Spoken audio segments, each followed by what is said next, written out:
नमस्कार दोस्तों, मैं हूं वंदना भारती और आप देख रहे हैं कमोडिटी इनसाइट्स। आज ये वीडियो मैंने उनके लिए बनाया है जिनको फिजिकल में खरीदारी करनी है और जिनको यहाँ पे कंफ्यूजन है कि ईटीएफ के लिए अभी बाइंग का अवसर है, यहाँ में इंतजार करना चाहिए।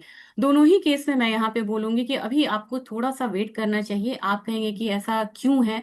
क्योंकि यहाँ पे खासकर सिल्वर में बहुत ज्यादा यहाँ पे हमें प्रीमियम देखने को मिल रहा है, यानी कि स्पॉट मार्केट हमारा महंगा ट्रेड हो रहा है और फ्यूचर्स मार्केट हमारा सस्ता ट्रेड हो रहा है। बहुत जगह से ये भी खबर आई, देखा भी कि जो सिल्वर का जो प्राइस है वो 2 लाख तक हो गया है, जबकि एमसीएक्स सिल्वर जो है वो 1,55,000 1,50,000 की जोन में अभी ट्रेड कर रहा है। तो ये प्रीमियम जो है ये 45,000 का प्रीमियम है।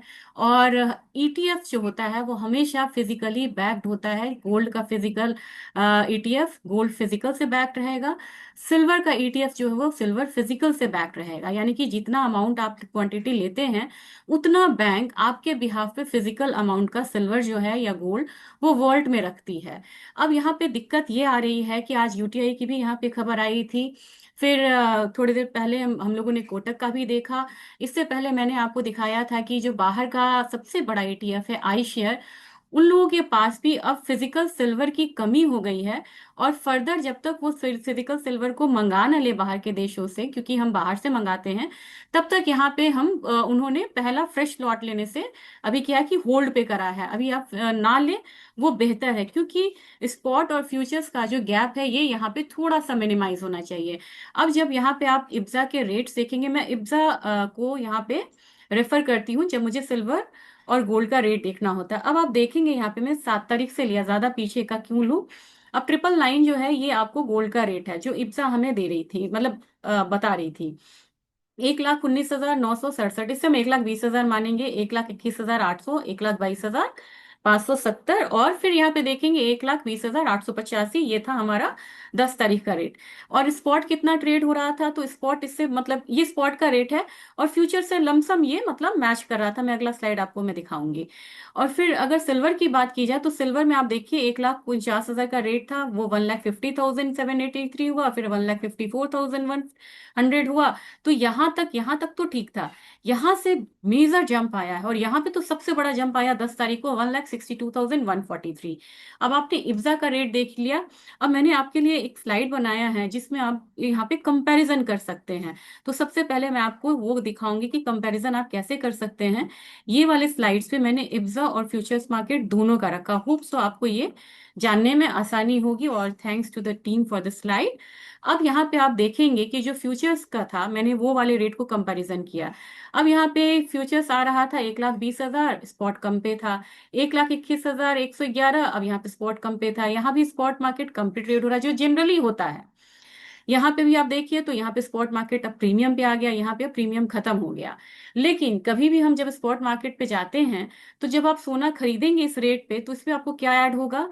3% जीएसटी और 5% मेकिंग चार्जेस।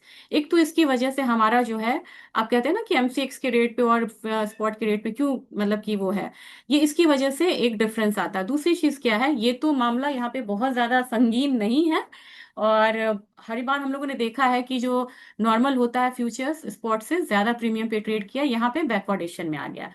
लेकिन कहानी बिल्कुल अलग है। यहाँ पे जो फ्यूचर्स मार्केट है ये कम पे ट्रेड हो रहा है और स्पॉट मार्केट ज्यादा ट्रेड हो रहा है। यहाँ पे जो स्पॉट का प्रीमियम था ये 1,300 था, ये 3,600 था, 2,845 था, 1 लाख, यहाँ पे 13,000 हो गया, यहाँ 18,000 हो गया। तो ये प्रीमियम पे, क्योंकि स्पॉट का जो प्राइस होता है उससे बैक्ड होता है ईटीएफ। मैं नहीं चाहूंगी कि आप ईटीएफ में भी निवेश करें, इसके लिए नॉर्मल होने के लिए वेट करें। और आप देखेंगे कि कब कब ऐसा हुआ है। इतिहास मैंने ज्यादा नहीं लिया, मैं पहले का भी लेके आपके लिए वीडियो बना दूंगी।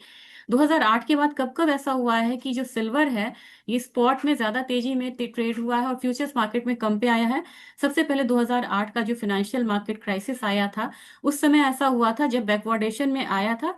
लेकिन बैकवर्डेशन में थोड़े दिन आने के बाद ही ये नॉर्मल हो गया था। इसके बाद आपको 11 में आया था, 11 में जब यहाँ पे हाई लगी थी सिल्वर का $50 वाला, हंट ब्रदर पीक आया हुआ था, जब वहां पे लिक्विडेट किया था हंट ब्रदर ने तो प्राइसेस डाउन साइड आया था। तो यहाँ पे बैकवर्डेशन हुआ था, लेकिन इमीडिएटली, कहता significant but brief, backwardation spiked immediately before silver hit it's $50 high, और वहां से फिर वो वापसी भी आ गया। ये स्पेकुलेटिव था, ये फाइनेंशियल सिस्टम का क्रैश था, लेकिन ये स्पेकुलेटिव था और हायर इन्वेस्टमेंट डिमांड था। 20 में अपना कोविड आया था। जब कोविड आया तो आपको पता है कि फिजिकली वहां पे कुछ भी नहीं होता था, तो फिजिकल मार्केट जो है वो प्रीमियम पे चली गई थी, और जो हमारा फ्यूचर्स मार्केट था ये डिस्काउंट पे था। क्यों? क्योंकि सप्लाई चेन डिसरप्शन था और पैनिक बाइंग थी। सबके रीजन यहाँ पे अलग अलग है, आप स्लाइड को देख के एक दो बार देख के खुद भी समझिएगा। अभी का जो मामला है इसमें क्या है, बहुत सारे सिस्टम है। ये स्पेकुलेटिव था, तुरंत आ गया। ये क्राइसिस ठीक हुआ, आ गया। इस कोविड का सप्लाई डिसरप्शन खत्म हुआ, ये नीचे आ गया। ये कब तक आएगा, इसमें थोड़ा सा टाइम लग सकता है।